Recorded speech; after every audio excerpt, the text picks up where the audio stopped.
الابدان و شفائها، آواز دیکھ لیے،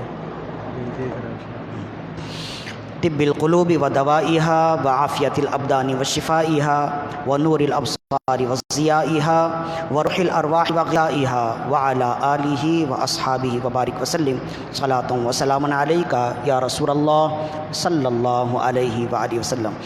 خطبے میں جو آیت تلاوت کی ہے سورہ غافر کی آیت ہے۔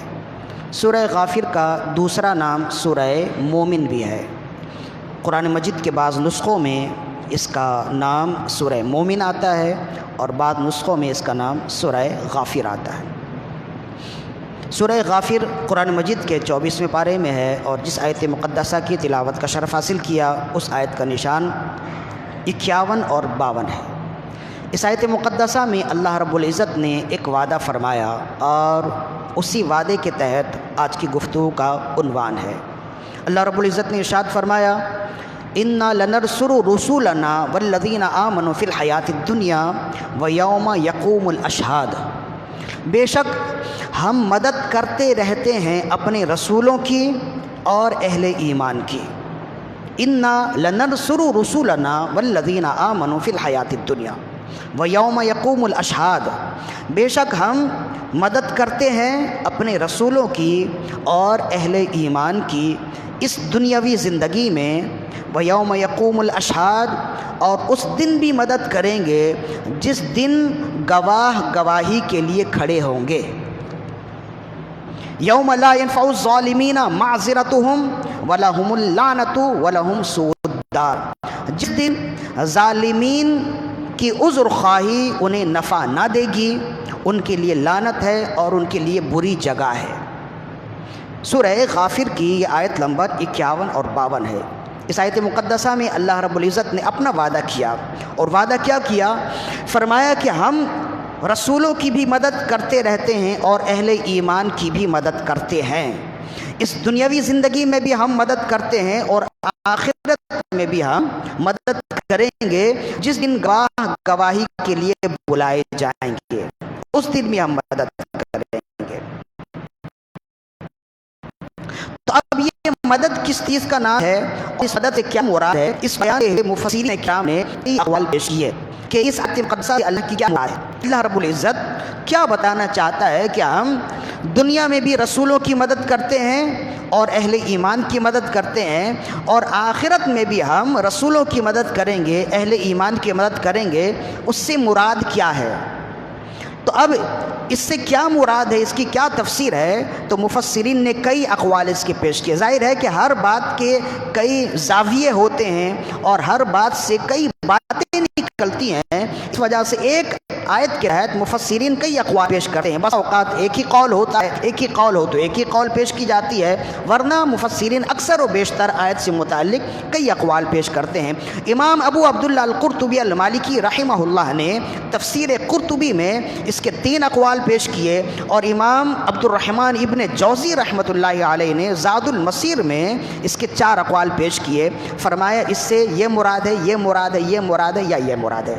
تو ان تمام مفسرین کرام کے مطالعے کے بعد ایک بات ہے، ایک تفسیر ہے جس پر آج گفتگو کی جائے گی، ایک تفسیر بیان کریں گے، اس ایک تفسیر سے نکلنے والے 3 فوائد بیان کریں گے، اور اس کے بعد ایک خلاصہ کلام بیان کریں گے۔ اس طرح آج کی تقریر ختم ہو جائے گی۔ فاقول وباللہ توفیق وبہ الاستعانۃ یلیق۔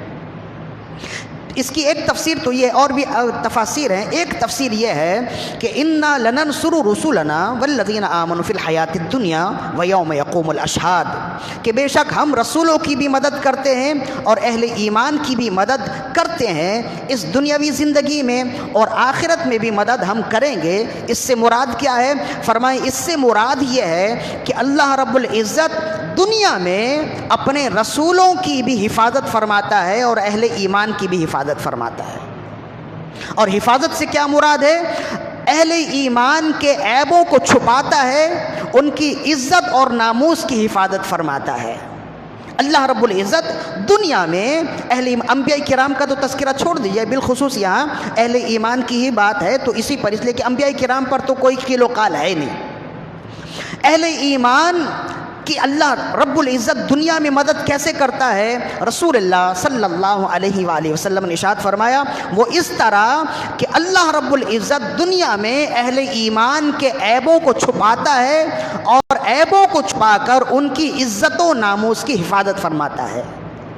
تو یہ اللہ کا اہل ایمان کے لیے مدد کرنا ہوتا ہے۔ چنانچہ اسی آیت کے تحت رسول اللہ صلی اللہ علیہ وسلم سے جب پوچھا گیا کہ یا رسول اللہ صلی اللہ علیہ وسلم اس آیت کا کیا معنی ہے، تو رسول اللہ نے یہی ارشاد فرمایا جسے امام قرطبی نے روایت کی، حضرت ابو درداء رضی اللہ عنہ اس کی راوی ہیں کہ رسول اللہ صلی اللہ علیہ وسلم نے ارشاد فرمایا قال النبی صلی اللہ علیہ وسلم من رد عن عرض اخیہ المسلم کان حقا علی اللہ عز وجل ان يرد عنه نار جہنم ثم تلا رسول اللہ صلی اللہ علیہ وسلم هذه الآیات۔ رسول اللہ صلی اللہ علیہ وسلم سے جب پوچھا گیا یا رسول اللہ اس آیت کا معنی اور مفہوم کیا ہے، تو آپ نے فرمایا جو شخص دنیا میں اپنے مسلمان بھائی کی عزت کی حفاظت کرتا ہے اور اس کے عیبوں کو چھپاتا ہے، اللہ کی شان کریمی میں یہ حق ہے کہ اللہ رب العزت قیامت کے دن اسے دوزخ کی آگ سے محفوظ رکھے۔ یہ فرمانے کے بعد ثم تلا هذه الآیہ، پھر رسول اللہ صلی اللہ علیہ وسلم نے یہی آیت تلاوت کی۔ تو کیا مفہوم نکلا کہ اللہ رب العزت دنیا میں اہل ایمان کی مدد کرتا ہے۔ وہ کیسے؟ اہل ایمان کی مدد اس طرح کرتا ہے کہ ان کے عیبوں کی عیب پوشی فرماتا ہے اور ان کے عیوب کو چھپا کر ان کی عزت و شان کی حفاظت فرماتا ہے۔ اور وہ حفاظت کیسے فرماتا ہے؟ اہل ایمان کی حفاظت فرماتا ہے اہل ایمان کے ذریعے سے۔ یعنی اللہ رب العزت بعض مومنین کو بعض کے حوالے کر دیتا ہے اس کام کے لیے کہ تمہاری ڈیوٹی یہ ہے، تمہارا کام یہ ہے کہ تم اس کے عیب چھپاؤ اور اس کی عزت و ناموس کی حفاظت کرو۔ تو دنیا میں اللہ رب العزت اہل ایمان کی مدد کرتا ہے اس طرح کہ وہ اہل ایمان کے عیوب کی پردہ داری فرماتا ہے اور اس کی عزت و شان کی حفاظت فرماتا ہے اپنے ہی بندوں کے ذریعے سے۔ اور قیامت کے دن اللہ اہل ایمان کی شان بیان کرے گا، وہ کسی کے ذریعے سے نہیں بلکہ خود اپنے آپ ہی اپنے بندوں کی شان، اپنے بندوں کی قدر و منزلت کا اظہار فرمائے گا اور ان کے عیبوں کو چھپائے گا اور ان کی عزت و شان میں اضافہ فرمائے گا۔ تو یہ ہے اس آیت کی ایک معمولی سی، ایک یوں سمجھ لیجئے مختصر سی تفسیر، جس سے معلوم یہ ہوا کہ اللہ رب العزت اپنے بندوں پر ایسا رؤوف الرحیم ہے کہ انسان گناہ کرتا ہے اور گناہ کرنے کے بعد اللہ رب العزت اس کے عیبوں کو چھپا لیتا ہے، اس کے گناہوں کو چھپا لیتا ہے اور اپنے خاص بندوں کو اس پر اس کام کے لیے مسلط فرما دیتا ہے کہ اللہ رب العزت کے بعض بندے وہ ہیں جو بعض بندوں کے عیوب دیکھتے ہیں لیکن عیوب چھپا لیتے ہیں اور اس کی عزت و ناموس کی حفاظت فرماتے ہیں۔ تو وہ یہ کام خود نہیں کر رہے ہوتے بلکہ اللہ رب العزت انہیں حکم دیتا ہے، ان کے دل میں یہ بات ڈالتا ہے کہ تم میرے اس بندے کی عیب پوشی کرو اور اس کی عزت و ناموس کی حفاظت کرو۔ اب اس سے تین باتیں نکلتی ہیں جو آج کی تقریر کی بنیاد ہے۔ پہلی بات کیا ہے؟ پہلی بات یہ ہے جب ہم نے یہ سن لیا کہ اللہ اپنے بندوں کی حفاظت، اپنے نیک بندوں کی حفاظت یا مومنین کی حفاظت اس طرح کرتا ہے کہ ان کے عیبوں کو چھپاتا ہے اور عزت و ناموس کی حفاظت کرتا ہے، جب اللہ اپنے بندوں کے لیے ایسا کرتا ہے تو بندوں کو بھی چاہیے کہ وہ خود اپنے عیب چھپائیں اور خود ہی اپنی عزت و ناموس کی حفاظت کریں۔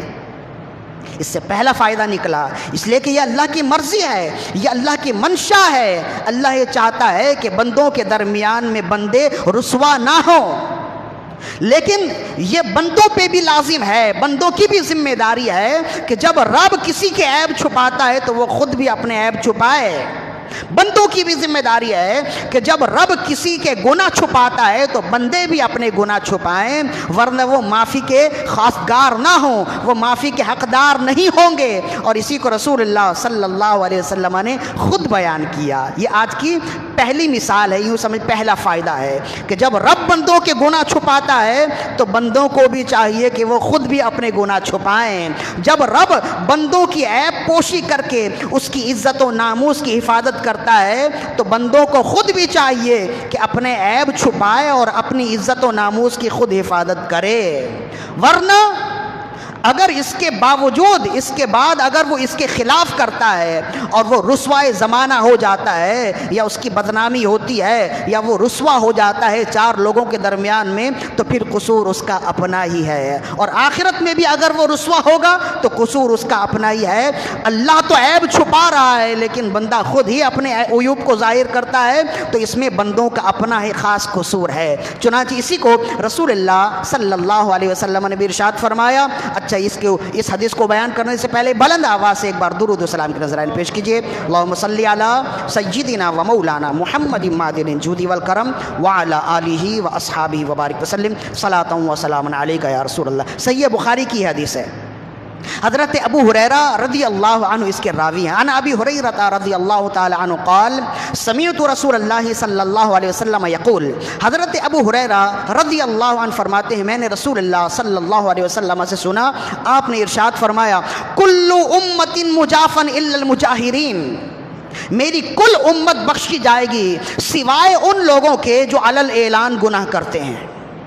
کل امت مجافن الا المجاہرین، مہاجرین نہیں مجاہرین، میری کل امت بخشی جائے گی سوائے ان لوگوں کے جو علی الاعلان گناہ کرتے ہیں۔ پھر رسول اللہ نے اس کی مثال دی اور فرمایا علی الاعلان گناہ کرنے والوں کی مثال کیا ہے؟ فرمایا وَإِنَّ مِنَ الْمُجَاهِرِينَ قَدْ عَمِلَ عَمَلًا بِاللَّيْلِ وَقَدْ سَتَرَهُ وَيُصْبِحُ قد عمل عملا باللیل ثم یصبح وقد سترہ اللہ عنہ۔ مجاہرین علی الاعلان گناہ کرنے والوں میں سے بعض وہ ہیں کہ ایک شخص ایسا بھی ہوتا ہے جو رات کی تاریکی میں گناہ کرتا ہے، پھر وہ صبح کرتا ہے، حالانکہ اللہ رب العزت اس کے گناہوں کو شان کریمی اور شان ستاری سے ڈھانپ لیتا ہے، اس کے گناہوں کو لوگوں کے درمیان میں عیاں نہیں کرتا، لوگوں کے درمیان میں اس کے گناہ ظاہر نہیں ہوتے۔ ایک شخص ایسا بھی ہے جس نے رات میں گناہ کیا، عمل الرجل عملا باللیل، بعد ایسا شخص بھی ہوتا ہے جو رات میں گناہ کرتا ہے ثم یصبح، پھر وہ صبح کرتا ہے وقد ستر اللہ عنہ، حالانکہ اللہ نے اس کا عیب چھپا دیا، اس کا گناہ چھپا دیا۔ فیقول، لیکن جب وہ صبح بیدار ہوتا ہے تو اپنے دوستوں سے کہتا رات میں نے یہ کیا تھا۔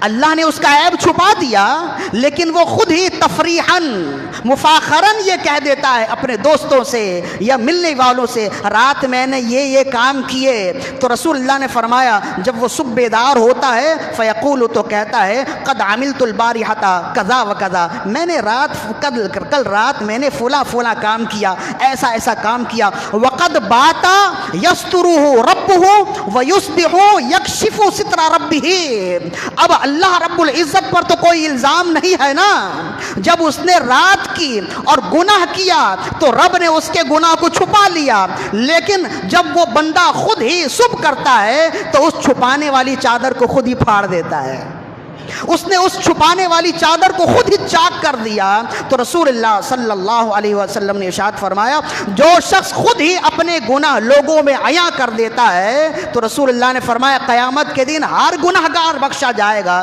لیکن وہ بخشا نہیں جائے گا۔ آپ جانتے اس کی وجہ کیا ہے؟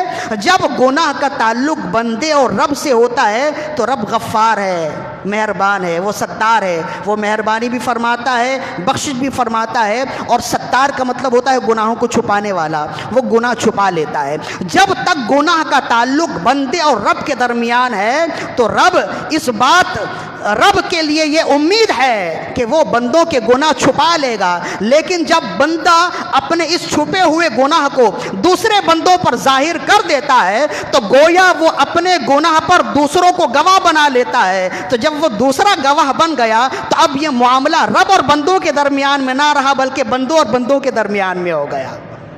تو جب بندوں اور بندوں کے درمیان میں ہو جائے قیامت کے دن اگر اللہ رب چھپائے گا بھی تو وہی بندہ کھڑا ہو جائے گا اور کہے گا یا اللہ اس کے فلاں گناہ بھی ہیں اور میں گواہی دیتا ہوں اس نے یہ کام کیا تھا، اس لیے کہ یہ کام کرنے کے بعد اس نے خود ہی مجھے بتایا تھا کہ میں نے رات یہ کام کیا ہے۔ تو پھر بخشش کا معاملہ ایسا نہیں ہوگا۔ لہذا رسول اللہ صلی اللہ علیہ وآلہ وسلم نے ارشاد فرمایا بہتر گناہ گار وہ ہے جو گناہ کرنے کے بعد توبہ کر لے، اور بہتر گناہ گناہ گار وہ ہے جو گناہ کرنے کے بعد اپنے گناہ چھپا لے. کیوں؟ اس لیے کہ رب بھی چاہتا ہے کہ گناہ ظاہر نہ ہو، لیکن جب رب چاہتا ہے گناہ ظاہر نہ ہو تو بندوں کو بھی چاہیے کہ وہ بھی اپنے گناہوں کو چھپائیں نا. اب بندے خود ہی ظاہر کر رہے ہیں. اسی وجہ سے فقہاء کرام نے فرمایا کہ کسی شخص کی نماز قضا ہو جائے تو وہ دوسرے کو نہ بتائے، چاہے اظہار دکھ کے لیے چاہے اظہار غم کے لیے نہ بتائے میری فلاں نماز قضا ہو گئی. کیوں؟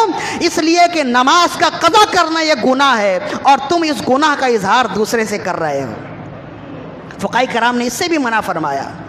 ہم تو مفاخراً کہہ دیتے ہیں میری نماز قضا ہو گئی. فقہاء کرام نے فرمایا یہ بھی نہ کہے، اس لیے کہ نماز کا قضا کرنا تو گناہ ہے ہی، لیکن یہ بتانا گناہ پر اظہار کرنا ہے. فقہاء کرام نے فرمایا ایک تو یہ، اس کی ایک مثال. دوسری مثال آپ نے فرمایا کسی شخص کی عشاء کی نماز قضا ہو جائے تو اب وہ دوسرے دن جب عشاء کی نماز پڑھے گا تو فرض بھی پڑھے گا اور وتر بھی پڑھے گا. وتر واجب ہے نا. فرمایا اب وتر پڑھے گا تو اب اسے چاہیے کہ لوگوں کے درمیان میں وتر کی نماز نہ پڑھے، اس لیے کہ جب وہ دعائے قنوت پڑھنے سے پہلے ہاتھ اٹھائے گا تو لوگوں کو معلوم ہو جائے گا کہ یہ وتر کی نماز پڑھ رہا ہے، یہ وتر کی نماز پڑھ رہا ہے. ہاتھ اٹھائے گا تو معلوم ہو جائے گا نا. دن کی نماز میں تو رفع الیدین نہیں ہے نا، تو ہاتھ اٹھائے گا تو معلوم ہو جائے گا کہ یہ قضا نماز پڑھ رہا ہے. تو فرمایا یا تو وہ گھر میں نماز پڑھے، اور اگر گھر میں وقت نہ ملا لوگوں کے درمیان میں نماز پڑھے تو دعائے قنوت پڑھنے سے پہلے اللہ اکبر کہہ کے دعائے قنوت شروع کر دے، ہاتھ نہ اٹھائے، تاکہ اس کا یہ عیب اللہ کی بارگاہ میں چھپا ہوا ہے تو چھپا ہی رہے. رب تو اس طرح عیب پوشی فرماتا ہے. وہ تو نہایت سستا سودا بیچ رہے ہیں جنت کا، ہم مفلس کیا مول چکائیں، اپنا جیب ہی خالی ہے. تو وہ تو ہر طرح سے چاہتا ہے کہ بندوں کے عیب چھپے ہیں تو چھپے ہی رہیں، لیکن بندے خود ہی اپنا عیب ظاہر کریں تو اس میں بندوں کا اپنا قصور ہے، رب کی ستاری کا اس میں کوئی قصور نہیں ہے. تو پہلا فائدہ، اس پر مزید گفتگو ہو سکتی ہے لیکن ہم نے منزل تک پہنچنا ہے. پہلا فائدہ یہ ہوا کہ جب رب بندوں کے عیب چھپاتا ہے تو بندوں کو بھی چاہیے کہ اپنے عیب چھپائیں تاکہ رب کی مشیت پوری ہو جائے، رب کی جو حکمت ہے بندوں کے ساتھ وہ پوری ہو جائے. انسان خود ہی ذمہ دار ہے اپنی عزت و ناموس کی حفاظت کرنے پر. ایک فائدہ ہوا، لہذا چاہیے یہ کہ کوئی شخص گناہ کرے تو اپنے گناہ چھپائے نہ کہ ظاہر کرے. ہاں ہم تو محاوروں میں پڑ گئے نا. اب ایک محاورہ تو یہ، بعض انسان گناہ کرنے کے بعد اتنا جری ہو جاتا ہے، اتنا جرت مند ہو جاتا ہے، اتنا منہ پھٹ ہو جاتا ہے. بالخصوص آج کا انسان جب وہ گناہ کرتا ہے تو گناہ کرنے کے بعد شرمندہ نہیں ہوتا بلکہ اپنے گناہ کا اظہار کرتا ہے. اور اگر کوئی نیک سیرت شخص اسے کہہ دے کہ گناہ کا اظہار نہ کرو، چھپاؤ، تو پھر وہ پلٹ کے کہتا ہے جب رب سے پردہ نہیں ہے تو بندوں سے پردہ کر کے فائدہ کیا. وہ اتنا جری ہو گیا. شیطان نے یہ بات، یہ الفاظ اس کے منہ میں ڈال دیے کہ اب وہ اتنا جری ہو گیا کہ کہتا ہے جب خدا سے پردہ نہیں ہے، جب رب سے پردہ نہیں ہے تو بندوں سے پردہ کیا ہے. اور خدا کے بندے تو سمجھ رہا ہے، تو جانتا بھی ہے کہ تیرے منہ سے یہ الفاظ کس طرح نکل رہے ہیں اور شریعت اسلامیہ میں ان الفاظ کا حکم کیا ہے. یہ شرعی گفتگو ہے یا غیر شرعی گفتگو ہے. انسان جب، بالخصوص جب مسلمان بولتا ہے تو اسے بولنے سے پہلے تولنا چاہیے کہ واقعی یہ شاعر اسلام کے خلاف ہے یا اس کے منافی ہے یا اس کے مطابق ہے، اسلام کی شریعت اسلامیہ کے قانون کے مطابق ہے یا نہیں ہے. ایک مسلمان ہونے کی حیثیت سے انسان کو چاہیے نا. اس نے تو کہہ دیا کہ جب رب سے پردہ نہیں ہے تو پھر بندوں سے پردہ کیا. جب ایسی بات ہے تو پھر پوری تقریر کرنے کا مقصد کیا ہے؟ رسول اللہ تو فرماتے عیب چھپاؤ، اللہ فرماتا ہے کہ عیب چھپاؤ، اور تم کہتے ہو کہ جب رب سے پردہ نہیں ہے تو بندوں سے پردہ کیا ہے. خدا کے بندے، رب سے پردہ اس لیے نہیں ہے کہ تم رب سے پردہ کر نہیں سکتے، اور بندوں سے پردہ اس لیے ہے کہ بندوں سے بندے پردہ کر سکتے ہیں. اس وجہ سے ہے، ورنہ رب کی بارگاہ میں کون ایسا شخص ہوگا جو کوئی کام چھپا سکے رب کی بارگاہ میں. اور رب تو سب کچھ دیکھتا ہے، سب کچھ جانتا ہے. تو ہم تو بسا اوقات، اب اگر محاوروں کی بات آئے تو بہت سے ایسے محاورے ہیں ذہن میں اور جو ہمارے معاشرے میں گردش کرتے ہیں جو انتہائی غیر شرعی ہیں، اور ہم ان محاوروں کو جانچتے نہیں ہیں. ایک تو یہ محاورہ ہے کہ رب سے پردہ نہیں ہے تو بندوں سے پردہ. ایک عام محاورہ عام طور پہ بھی ہوتا ہے. اب چونکہ یہ ریکارڈنگ ہو رہی ہے تو ساری دنیا میں گفتگو چلی جائے, پیغام چلا جائے, معلوم ہو کہ ہم جو غلطی کر رہے ہیں وہ غلطی اصل میں ہماری اپنی ذات سے متعلق نہیں ہے, پورے معاشرے میں وہ غلطی پھیل رہی ہے. ایک تو یہ ہے. ایک دوسری غلطی بھی ہم کہتے ہیں عام طور پر زبان زد عام یہ محاورہ ہے کہ کھایا پیا ساتھ جائے گا, کھایا پیا ساتھ جائے گا. کیا آپ سمجھتے ہیں کہ اس کی گہرائی کیا ہے؟ اس کی گہرائی کیا ہے آپ سمجھتے ہیں؟ یہ قرآن کی نص کی کس قدر خلاف ہے, رسول اللہ کے فرمان کی کس قدر خلاف ہے آپ جانتے ہیں؟ آپ نے تو 2 لفظ میں کہہ دیا, 1 منٹ میں کہہ دیا کھایا پیا ساتھ جائے گا. آپ اس کی گہرائی سمجھ سکے؟ آپ اس کی سنگینی سمجھ سکے؟ رسول اللہ تو فرماتے, خود رب کا قرآن کہتا ہے کہ تمہارے ساتھ سوائے تمہارے اعمال کے کچھ نہیں جائے گا, اور تم کہہ رہے ہو کہ کھایا پیا ساتھ جائے گا. کھایا پیا تو دنیا میں ہی رہ جاتا ہے. رسول اللہ نے فرمایا تمہارے ساتھ اگر کچھ جائے گا تو تمہارے اعمال جائیں گے. تو یہ کیا قرآن کے خلاف نہیں ہے؟ رسول اللہ کے فرمان کے خلاف نہیں ہے؟ اور انسان کس قدر جری ہو گیا اور کہہ دیتا ہے کہ کھایا پیا ساتھ جائے گا. تو ایسے کئی محاورے ہیں. محاورے کہنے سے پہلے بھی انسان کو چاہیے کہ وہ سوچے. 2 محاورہ, ایک محاورہ اور یاد آ گیا, روزی سے روزہ ہے. یہ بھی عام محاورہ ہے نا. میری ابھی مجھے یہ یوں سمجھ لیجئے کہ یہ بات نہیں تھی کہ میں یہ محاورے پر گفتگو کروں, یہ میرا عنوان بھی نہیں تھا, لیکن ابھی گفتگو درمیان میں آ گئی ہے. اور یہ بھی یوں سمجھ لیجئے کہ ایک اصلاحی پہلو ہے کہ روزی سے روزہ ہے. اس کا مطلب آپ سمجھتے ہیں؟ مطلب یہ ہے کہ اگر روزی ہوگی تو روزہ رکھیں گے. تو ایسا تو نہیں ہے نا. انسان کہہ دیتا ہے لیکن اس کے بعد اس کی سنگینی کے بارے میں اسے معلوم نہیں ہے کہ وہ کس قدر غیر شرعی جملے اپنی زبان سے نکال رہا ہے. کیا روزی سے روزہ ہے؟ مطلب یہ ہے کہ جب روزی ہوگی تو روزہ رکھیں گے. حالانکہ اس کا الٹ ہے, روزہ سے روزی ہے. جبکہ رسول اللہ نے فرمایا روزہ رکھو صحت مند ہو جاؤ گے, روزہ رکھو روزیوں میں برکت ہوگی. تو ہونا یہ چاہیے کہ روزہ سے روزی ہے. آج کے انسان نے شیطانی زبان استعمال کی اور کہا روزی سے روزہ ہے. تو ایسے جب بھی کوئی محاورہ استعمال کرے نا تو اسے شریعت اسلامیہ کے ترازو میں, قانون اسلام کے ترازو میں تولیں کہ میں یہ جو محاورہ استعمال کر رہا ہوں آیا یہ محاورہ صحیح ہے یا غلط ہے. بعض محاورے تو غیر شرعی ہوتے ہیں اور بہت سے محاورے تو ایسے ہیں کہ وہ محاورہ بولنے والا کافر ہو جاتا ہے, اسے پتہ بھی نہیں, وہ کفریہ جملے ہوتے ہیں. تو بہرحال گفتگو یہاں سے چلی تھی کہ انسان کو چاہیے کہ اپنے عیب چھپائے, اس لیے کہ رب بھی چاہتا ہے کہ بندوں کے عیب چھپے. ایک فائدہ ہوا. دوسرا فائدہ اس سے یہ ملا کہ جب رب بندوں کے عیب چھپاتا ہے تو بندوں کو چاہیے کہ اپنے عیب بھی چھپائے اور بندوں کو چاہیے کہ دوسرے بندوں کے بھی عیب چھپائے. یہ دوسرا فائدہ ہوا. اس لیے کہ رب کی حکمت یہی ہے, رب یہ چاہتا ہے کہ بندوں کے عیب چھپے رہیں. تو بندوں کو 2 کام کرنا چاہیے, ایک تو اپنے گناہ اور اپنے عیب بھی لوگوں میں ظاہر نہ کرے, اور دوسرا یہ ہے کہ وہ اپنے گناہ بھی چھپائے اور دوسروں کے گناہ اور دوسروں کے عیب بھی اگر دیکھ لے تو اس پر پردہ داری کرے, پردہ پوشی کرے. کیوں؟ اس لیے کہ رسول اللہ صلی اللہ علیہ وسلم نے ارشاد فرمایا من سترا علی المسلم سترہ اللہ فی الدنیا والآخرہ. جو شخص کسی مسلمان کی عیب پوشی کرے گا اللہ دنیا و آخرت میں اس کی عیب پوشی کرے گا. کتنا بڑا مقام و مرتبہ ہے. بسا اوقات لوگوں کے درمیان میں کسی کا عیب ظاہر ہو جائے تو انسان اس قدر شرم سے پانی پانی ہو جاتا ہے کہ وہ لوگوں سے آنکھیں نہیں ملا سکتا. اس کا یہ تصور ہوتا ہے, اس کی یہ خواہش ہوتی ہے کاش زمین ابھی اسی آن پھٹ جائے اور میں زمین میں چلا جاؤں. لوگوں سے نظریں ملانے کے وہ قابل نہیں ہوتا. ایسے حال میں اگر کوئی شخص اس کا عیب چھپا لے تو اسے کس قدر خوشی ہوگی.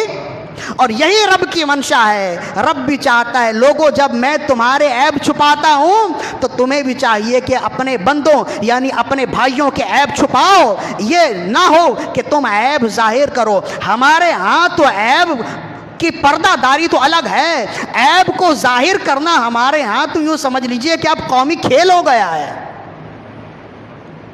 ہماری مصروفیات میں سے ہم تو یوں سمجھ لیجئے کہ تفریحاً ہماری تفریح کا ایک جزء لا ينفک ہو گیا ہے کہ جب تک ہم دوسروں کے عیب نہ اچھال لیں, دوسرے کی پگڑی نہ اچھال لیں, تب تک ہماری مجلس کی تفریح مکمل نہیں ہوتی. جبکہ رسول اللہ کا فرمان تو یہ ہے. اور تمہیں کیا ملے گا اگر تم دوسروں کے عیب چھپاؤ گے؟ تمہیں کیا ملے گا؟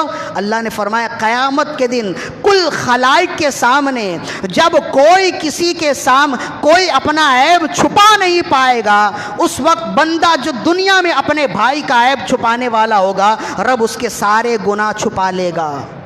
اتنا بڑا مقام و مرتبہ اسے ملے گا. اور اگر کوئی عیب ظاہر کرنے کا عادی ہو جائے، نہیں جی ہمیں تو اسی میں مزہ ملتا ہے، تو پھر وہ یہ حدیث سنیں جو ترمذی کی حدیث ہے. حضرت ابن عمر رضی اللہ عنہما اس کے راوی ہیں. صعد النبی صلی اللہ علیہ وسلم علی المنبر فنادا بصوت رفیع. ایک دن رسول اللہ صلی اللہ علیہ وسلم منبر پر چڑھے، تشریف فرما ہوئے، اور آپ نے بلند آواز سے لوگوں کو خطاب کیا اور فرمایا ایھا المسلمون، اے لوگو، یا ایھا الذین یا ایھا الذین، اے لوگو، اے مسلمانوں، الذین آمنوا بلسانہ ولم يدخل الایمان الی قلوبہم، اے وہ لوگوں جو زبان سے مسلمان ہوئے لیکن ابھی اسلام کی پوری حقانیت تمہارے دل میں اجاگر نہیں ہوئی. اے وہ لوگوں جو زبان سے مسلمان ہوئے لیکن دل سے مسلمان نہیں ہوئے، لا تؤذوا المسلمین ولا تغتابوا، مسلمانوں کو اذیت نہ دو اور ان کی غیبت نہ کرو، ولا تتبعوا عورتهم، اور ان کی خفیہ باتوں کے پیچھے نہ پڑو. عیب چھپاؤ. فإنه من يتبع عورت أخيه المسلم تتبع الله عورته ومن تتبع الله عورته يفضحه ولو في جوف رحله. فرمائے اس لیے کہ جو شخص اپنے بھائی کے عیب کو اجاگر کرنے کی کوشش کرے گا، لوگوں کے سامنے عیاں کرنے کی کوشش کرے، اللہ اس کے عیب لوگوں میں ظاہر کر دے گا. اور جس کے عیب اللہ لوگوں کے درمیان میں ظاہر کرنا چاہے، وہ اگر اپنے کمرے کے اندھیرے کونے میں بھی بیٹھ جائے، اللہ بھرے بازار اسے رسوا کر دے گا. تو جو دوسروں کی رسوائی کے خواہاں ہوتے ہیں نا، ہم نے بھی دیکھا ہے کہ اللہ اسے ہی رسوا کر دیتا ہے، چاہے وہ عام انسان ہو، چاہے وہ حکمرانوں میں سے کوئی ہو. جو دوسروں کو جو سچا ہے اسے جھوٹا کرنے کی کوشش کرے. آپ جانتے نہیں ہیں ساری دنیا جسے زیرو کہہ رہی تھی آج وہ ہیرو ہے کہ نہیں ہے؟ ساری دنیا جنہیں غلط کہہ رہی تھی آج وہ صحیح پہ ہوئے کہ نہیں ہوئے؟ اللہ کی حکمت الگ ہوتی ہے. وَمَكَرُوا وَمَكَرَ اللَّهُ وَاللَّهُ خَيْرُ الْمَاكِرِينَ. وہ اپنی تدبیر کرتے، اللہ اپنی تدبیر کرتا ہے، اور اللہ سب سے بہتر تدبیر کرنے والا ہے. لہذا ڈر جاؤ، اور لوگوں کے عیوب اگر تمہارے درمیان میں ظاہر ہو جائیں انہیں چھپانے کی کوشش کرو. یہ اللہ کی منشا ہے، رسول اللہ کا فرمان بھی یہی ہے. لہذا اپنی عادتوں میں تبدیلی لاؤ. بالخصوص یہ عادت مردوں سے زیادہ عورتوں میں ہوتی ہیں. انہیں اس وقت تک مجلس میں سرور ہی نہیں ملتا جب تک دو بیٹھی ہیں تو کسی تیسرے کی عیب پوشی، کسی تیسرے پر عیب اور انگلی نہ اچھال لی جائے. جب تک کسی تیسرے کا عیب ان کے درمیان میں ظاہر نہ ہو جائے ان کی مجلس کا سرور مکمل نہیں ہوتا ہے. مردوں میں بھی یہ بیماری موجود ہے اور عورتوں میں بدر جائے اتم یہ بیماری موجود ہے. یہ اچھی طرح یاد رکھیے، عیب سب کے اندر ہے، کوئی یہ نہیں کہہ سکتا کہ میں بے عیب ہوں. داغ داغ مت کہو، سب داغدار ہیں. جو داغدار نہیں فقط پروردگار ہے اور اس کا رسول ہے. لیکن لہذا جو سب داغدار ہیں، سب عیب ہیں، تو چاہیے ایک دوسرے کا عیب بچائیں، ایک دوسروں کے عیب کی پردہ پوشی کریں اور دعا کریں کہ اللہ اس پردہ پوشی کے صدقے قیامت کے دن میری بھی پردہ پوشی فرمائے. 2 حدیث ہو گئی، ایک حدیث اور اس کے بعد تیسرا نقطہ بیان کیا جائے گا. امام جلال الدین السیوطی الشافعی رحمۃ اللہ تعالی علیہ نے بیان کیا، کیا خوبصورت حدیث ہے. تفسیر در منصور میں فرماتے ہیں کہ صحابہ کرام رضوان اللہ علیہم اجمعین موجود تھے، تشریف فرما تھے. تو اتیا بطعام عند النبی صلی اللہ علیہ وسلم، نبی صلی اللہ علیہ وسلم کے پاس کچھ کھانا لایا گیا اور رسول اللہ کے پاس ہی وہ کھانا رکھ دیا گیا. تو رسول اللہ صلی اللہ علیہ وسلم غور سے اس کھانے کو دیکھتے رہے. تو صحابہ کرام نے عرض کیا، رسول اللہ صلی اللہ علیہ وسلم اس کھانے کو اس قدر غور سے دیکھنا کیا معنی ہے؟ آپ نے فرمایا غور سے سنو، کھانے سے تسبیح کی آواز آ رہی ہے. غور سے سنو، ان الطعام یسبح، بے شک یہ کھانا تسبیح کر رہا ہے. ہر کھانا، ہر چیز اللہ کی تسبیح کرتی ہے نا. ہر چیز، لیکن ہم اس تسبیح کا شعور نہیں رکھتے. تو قرآن مجید کی آیت ہے یسبح بحمدہ وان من کل شیء یسبح بحمدہ، ہر چیز اللہ کی تسبیح بیان کرتی ہے، لیکن ہمیں اس کا شعور نہیں. یہ بھی اللہ کی حکمت سے ہے. تو رسول اللہ نے جب غور سے سنا تو کھانے سے تسبیح کی آواز آئی، تو رسول اللہ صلی اللہ علیہ وسلم نے صحابہ کرام سے بھی فرمایا غور سے سنو، تو انہوں نے بھی غور سے سننا چاہا، تو بہرحال وہ تسبیح کی آواز آنے لگی. پھر رسول اللہ صلی اللہ علیہ وسلم نے ایک دوسرے صحابی کے آگے وہ کھانا کر دیا کہ دیکھیں ان کے سامنے بھی یہ کھانا تسبیح پڑھتا ہے کہ نہیں. تو کہتے ہیں جب ان کے سامنے وہ کھانا گیا تو تمام صحابہ کرام نے سنا کہ ان کے سامنے بھی رکھا ہوا کھانا اللہ کی تسبیح بیان کر رہا تھا. پھر رسول اللہ صلی اللہ علیہ وسلم نے حکم دیا کہ درمیان ساتھ والے کے سامنے بھی وہ کھانا رکھ دو.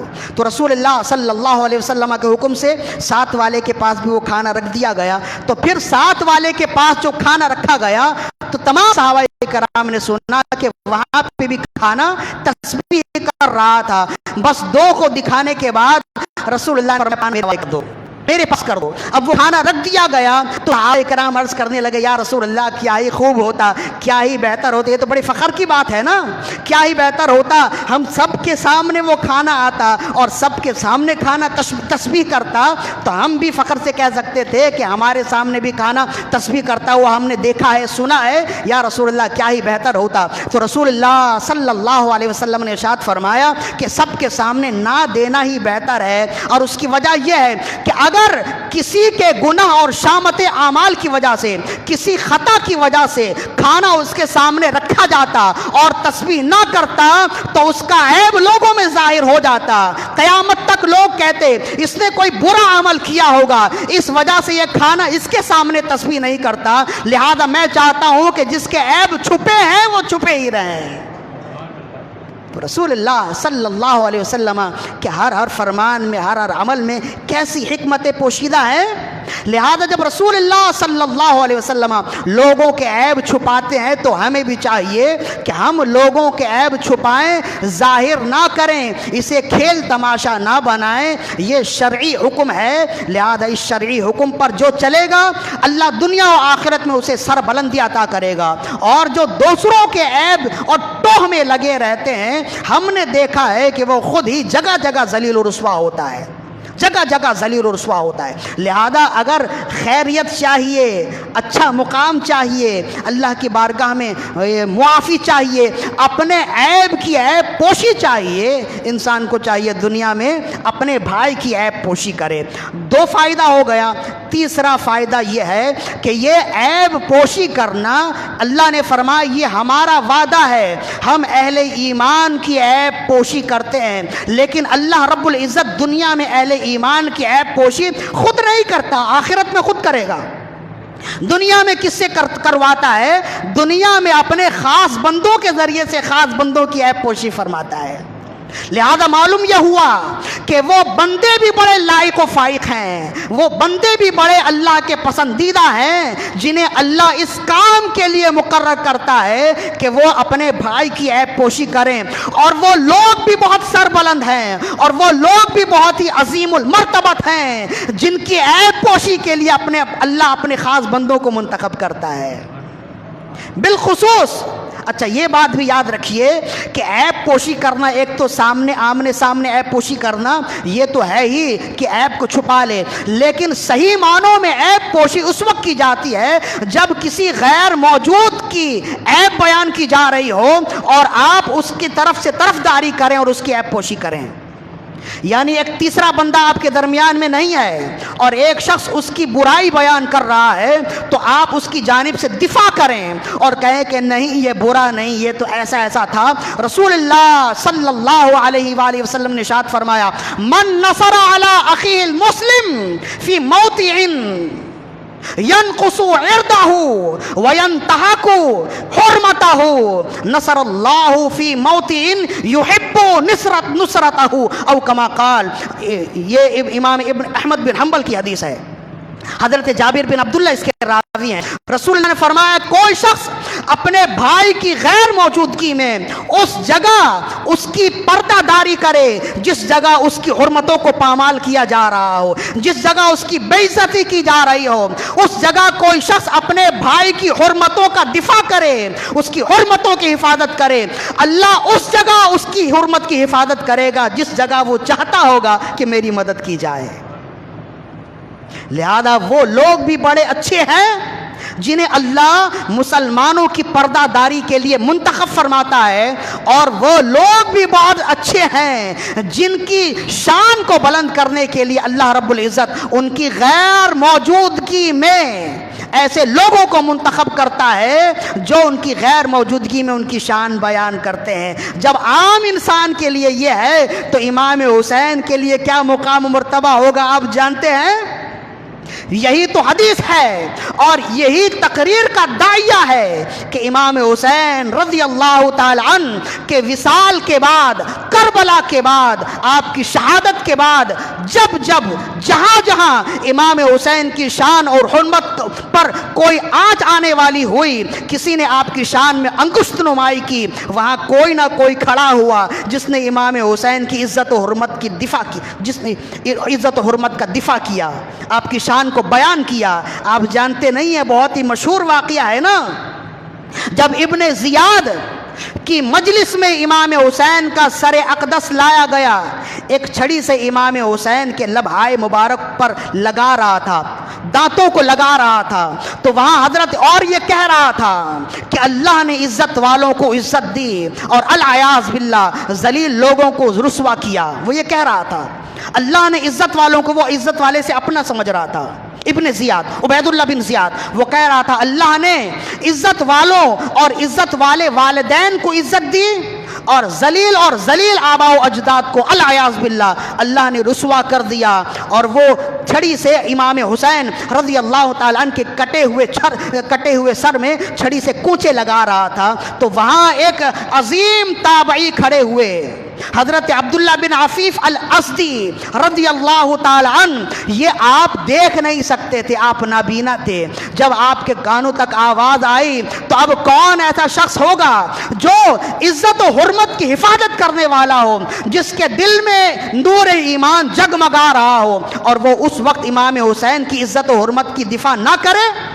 کون ایسا شخص ہوگا؟ لیکن وہاں کوئی نہیں تھا سوائے حضرت عبداللہ بن عفیف الازدی رضی اللہ تعالیٰ عنہ، کھڑے ہوئے اور کہنے لگے کہ تو اپنے آپ کو عزت والا کہتا ہے اور نواسہ رسول کو خدا نخواستہ ذلیل و رسوا کہتا ہے، میں یہ کہتا ہوں، بھرے دربار میں کہتا ہوں کہ تو ذلیل ہے، بے شک نواسہ رسول امام حسین عزت والے اور ان کے نانا عزت والوں کے سرتاج ہیں۔ اس وقت حضرت عبداللہ بن عفیف الازدی، عام انسان کے سامنے اس کی مرضی کے خلاف کہہ دینا آسان ہوتا ہے، حاکم وقت کے سامنے مرضی کے خلاف کہنا آسان نہیں ہوتا ہے، اس کے پاس سارے ذرائع موجود ہوتے ہیں، اچھے بھلے انسان پر سینکڑوں الزامات تھوپ کر اسے تختہ دار پر کھڑے کرنے پر ہر زمانے کے حکمران ماہر ہوتے ہیں، ہر زمانے کے حکمران سیاہ و سفید کے مالک ہوتے ہیں نا، تو عام انسان کے سامنے اس کی مرضی کے خلاف گفتگو کر دینا آسان ہوتا ہے۔ وہ شخص جس کے ہاتھ میں سیاہ و سفید ہے، جو سیاہ و سفید کا مالک ہے، اس کے سامنے اس کی مرضی کے خلاف بولنا بہت بڑا جرم ہوتا ہے۔ لیکن کیا کریں، حضرت عبداللہ بن عفیف الازدی رضی اللہ تعالیٰ عنہ کو اللہ نے اسی لیے منتخب کیا تھا کہ امام حسین کے بعد امام حسین کی عزت و ناموس کا دفاع کریں، اس لیے آپ نے دفاع کیا اور فرمایا تقتلوا اولاد النبی وتقولون بقول الصدیقین، تم تو ایسے لوگ ہو کہ نبی کی اولادوں کو شہید کرتے اور بات کرتے ہو صدیقین جیسی، سچوں جیسی بات کرتے ہو، بے شک تم عزت دار نہیں بلکہ حسین اور حسین کے نانا عزت دار تھے، تم ذلیل و رسوا ہو اور تمہارے رفقا جتنے ہیں وہ سب کے سب ذلیل و رسوا ہیں۔ یہ کہہ کے آپ جانے لگے تو ابن زیاد وہ کب انہیں چھوڑ سکتا تھا؟ بھری محفل میں، بھرے دربار میں جب ابن زیاد کو اپنی بدنامی محسوس ہوئی، حضرت عبداللہ بن عفیف الازدی رضی اللہ تعالیٰ عنہ کو بلایا اور اسی جگہ ان کا سر قلم کیا۔ اس طرح امام حسین کے انصاروں میں ایک اور کا اضافہ ہو گیا، لیکن بہرحال انہوں نے تو اپنا کردار ادا کیا نا، لہذا ہر زمانے میں وہ لوگ بڑے حسین ہیں، وہ لوگ بہت ہی بابرکت ہیں جنہیں عام لوگوں کی عزت و ناموس کی حفاظت کے لیے منتخب نہیں کیا گیا، بلکہ انہیں امام حسین کی عزت و ناموس کی حفاظت کے لیے منتخب کیا گیا ہے۔ آپ جانتے ہیں اس زمانے میں بہت سے لوگ ایسے ہیں جو امام حسین کو امیر المومنین نہیں کہتے بلکہ یزید کو امیر المومنین کہتے، اور کہتے امام حسین غلطی پر تھے۔ ان کی لالچ تھی، اقتدار کی لالچ تھی، جس اقتدار کی لالچ نے انہیں مجبور کیا کہ وہ خواہ مخواہ یزید سے الجھنے کے لیے چلے گئے اور اپنے انجام کو پہنچے۔ وہ امام حسین کو خطا پہ کہتے اور یزید کو مبنی بر ثواب کہتے، وہ یزید کو حق پہ کہتے ہیں۔ ہر زمانے میں ایسے ذلیل و رسوا لوگ ہوئے، اس زمانے میں بھی ہیں، لیکن اللہ خیر کرے اہل سنت و جماعت کی۔ اللہ نے اہل سنت و جماعت کو اس بات کے لیے منتخب کیا ہے کہ قیامت تک جب جب امام حسین کی عزت و حرمت پر بات آئے گی اہل سنت و جماعت کھڑے ہوں گے۔ تو یہ ہماری خوش عقیدگی ہے، یہ ہماری خوش نصیبی ہے۔ ہم تو ایسے لوگوں کو یہی پیغام دیتے ہیں کہ قیامت کے دن یہ کھل جائے گا، جو جس سے محبت کرنے والا ہے وہ اسی کے ساتھ ہوگا۔ تم یزید کو امیر المومنین کہتے، تم ان کے ساتھ حشر کیے جاؤ گے، ہم امام حسین کو امیر المومنین کہتے، ہم ان کے ساتھ حشر کیے جائیں گے۔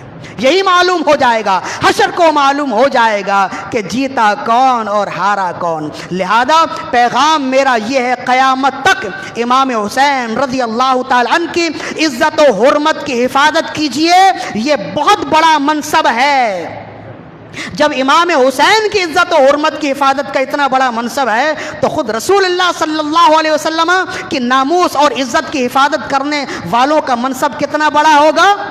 یہ میرا موضوع نہیں ہے، ورنہ اس پہ بھی گفتگو ہو سکتی ہے۔ لہذا امام حسین رضی اللہ تعالی عنہ کل بھی ہمارے امام تھے، آج بھی ہمارے امام ہیں۔ بولیے ایسا ہی ہے؟ یزید کل بھی لعنتی تھا، آج بھی لعنتی ہے، اور حسین آج بھی ہمارے امام تھے، کل بھی ہمارے امام، اور قیامت تک کے لیے ہمارے امام ہوں گے۔ اور قیامت میں جب ہم اٹھیں گے امام حسین کے جھنڈے کے تلے اٹھیں گے۔ یہ اپنی نیت بنائیے کہ جب جب جہاں جہاں امام حسین کی عزت و ناموس پر کوئی آنچ آنے کی بات ہوگی، ہر بندہ کھڑا ہوگا اور کہے گا نہیں، میں امام حسین کی عزت و ناموس کی حفاظت کے لیے سپاہی منتخب کیا گیا ہوں۔ آپ جانتے ہیں کہ وہ لوگ جنہوں نے عزت و ناموس کی حفاظت کی انہیں تو بڑا مقام و مرتبہ ملا ہی، لیکن ہمارا عقیدہ تو کچھ اور بھی ہے۔ یہ بڑی خوبصورت بات ہے جسے شیخ محقق نے لکھا ہے مدارج النبوت میں۔ ایک بہت ہی بڑا بادشاہ گزرا ہے خراسان کا۔ خراسان جانتے ہیں کس علاقے کا نام ہے؟ Uzbekistan, Tajikistan, Turkmenistan, Afghanistan, Pakistan کا شمالی علاقہ، شمالی وزیرستان، یہ پوری پٹی جو ہے پرانا خراسان کہلاتا ہے۔ اسے خراسان کا نام دیتے ہیں۔ آج یوں سمجھ لیجیے عام طور پر افغانستان یہ پرانا خراسان ہے۔ تو وہاں کا ایک بادشاہ گزرا ہے عمر بن لیث الخراسانی۔ عمر بن لیث آپ گوگل میں بھی سرچ کریں گے تو اس کی پوری ہسٹری آ جائے گی۔ عمر بن لیث الخراسانی کہتے ہیں کہ جب یہ بادشاہ مرا تو ظاہر ہے کہ بادشاہ کے اچھے کام بھی ہوتے ہیں، برے کام بھی ہوتے ہیں۔ بادشاہوں کا چھوٹ جانا بہت مشکل ہوتا ہے عام انسانوں کے مقابلے میں، اس لیے کہ رعایا کے سارے گناہوں کا وبال اس کے سر پر آتا ہے۔ تو بادشاہوں کا چھوٹ جانا، اسی وجہ سے تو نیک لوگ عہدہ قبول نہیں کیا کرتے تھے۔ امام اعظم کو چیف جسٹس کا عہدہ دیا جانے لگا نا تو آپ نے انکار کیا نا۔ اس کی وجہ یہی ہے کہ حکمرانوں کا معاملہ بہت مختلف ہے عام انسانوں کے مقابلے میں۔ تو جب وہ مرا تو کسی نے خواب میں دیکھا، اور خواب میں دیکھنے کے بعد اس سے پوچھا کہ ما فعل اللہ بکا، اللہ نے تمہارے ساتھ کیا معاملہ کیا؟ ظاہر ہے کہ تم نے اتنے عرصے حکومت کی، کچھ اچھے کام بھی کیے، کچھ برے کام بھی کیے، اللہ نے تمہارے ساتھ کیا معاملہ کیا؟ فرمایا میری موت ہوتے ہی اللہ نے مجھے بخش دیا، اللہ نے مجھے بخش دیا، اور کوئی سوال و جواب اللہ نے مجھ سے نہ کیے۔ فرمائے اس کی وجہ، فرمائے بس ایک ہی وجہ تھی، وہ ایک وجہ یہ تھی، ایک مرتبہ میں اپنے کل لشکر کے ساتھ ایک کھلے میدان میں تھا، اور میں ایک اونچے ٹیلے پر کھڑا اپنے کل لشکر کو دیکھ رہا تھا، جس کا مشرق و مغرب معلوم نہیں ہوتا تھا، جس کا کنارہ معلوم نہیں ہوتا تھا۔ میں نے اپنے لشکر کو دیکھا تو میرے دل میں یہ فخر ہوا کہ یہ لشکر کس قدر جرار لشکر ہے، کس قدر طویل لشکر ہے، کس قدر بڑا اور کثیر لشکر ہے۔ یہ خیال آتے ہی اچانک میرے دل میں خیال آیا، اے کاش کہ امام حسین کے زمانے میں میں ہوتا اور یہ لشکر ہوتا تو کچھ بھی ہو جائے میں امام حسین کی مدد کرتا۔ فرمایا یہ تو میں نے نیت کی تھی، اچانک مجھے خیال ہوا جب میں مرا تو میرے رب نے فرمایا تو نے حسین کی عزت و حرمت کی حفاظت کے لیے نیت کی تھی، بس یہ نیت ہی دخول جنت کے لیے کافی ہے، لہذا میں نے تجھے بخش دیا ہے۔ تو حفاظت کرنا تو الگ ہے، ہمارا عقیدہ تو یہ ہے جو نیت کر لے اللہ اسے بھی بخش دیتا ہے۔ لہذا میرا پیغام ختم ہو گیا، گفتگو بھی ختم ہو گئی، ایک تفسیر بھی بیان کر دی، اس تفسیر کے 3 فائدے بھی بیان کر دیے، ایک خلاصہ کلام بھی بیان کر دیا۔ میں نے شروع میں یہی کہا تھا بس میرا پیغام یہی ہے کہ آپس میں ایک دوسرے کی عیوب چھپائیے، یہ اللہ کی منشا بھی ہے، رسول اللہ کا فرمان بھی ہے۔ آپ دوسروں کے عیب چھپائیں گے، اللہ آپ کے عیب چھپائے گا، آپ کو بلندی دے گا، قدر و منزلت دے گا۔ دوسروں کے عیوب تلاش کرنے کے ٹو میں نہ لگے رہیں، یہ انتہائی رذیل کاموں میں سے ہے ایک۔ اور دوسرا کام یہ ہے کہ زندگی میں جب بھی بڑے لوگوں کی بات ہو اور بڑے لوگوں کی باتوں کے درمیان میں کوئی بڑے لوگوں کی شان میں نقص آمیز گفتگو کرے تو اچھا انسان وہ ہے کہ فوراً وہاں اسے ٹوکے اور کہے کہ نہیں تم یہ غلط بات کر رہے ہو، امام حسین کی شان ایسی نہیں ہے، رسول اللہ کی شان ایسی نہیں، اولیاء کاملین کی شان ایسی نہیں ہے۔ اگر وہ اسی جگہ ان کی عزت و حرمت کی حفاظت کرے گا وہ یقین کر لے کہ اللہ نے اسے اس کام کے لیے ہی منتخب کر لیا ہے۔ رب ذوالجلال سے دعا ہے کہ خالق کائنات آج کی حاضری اپنی